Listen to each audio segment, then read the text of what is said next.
disrupt the whole system. And there are only 8 nesting boxes. And there's only 8 nesting boxes, so we want to make sure there's lots of room for each bird. Yeah, also, chickens have, like, a bully system, and they have it, like the middle schoolers and high schoolers do, like, a pecking order. And Oh, like that in elementary. I don't know. But they have, like,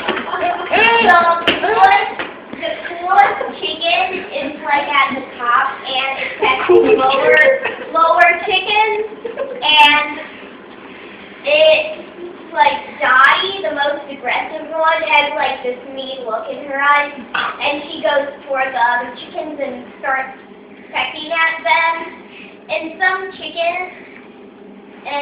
chicken coops that more severe with the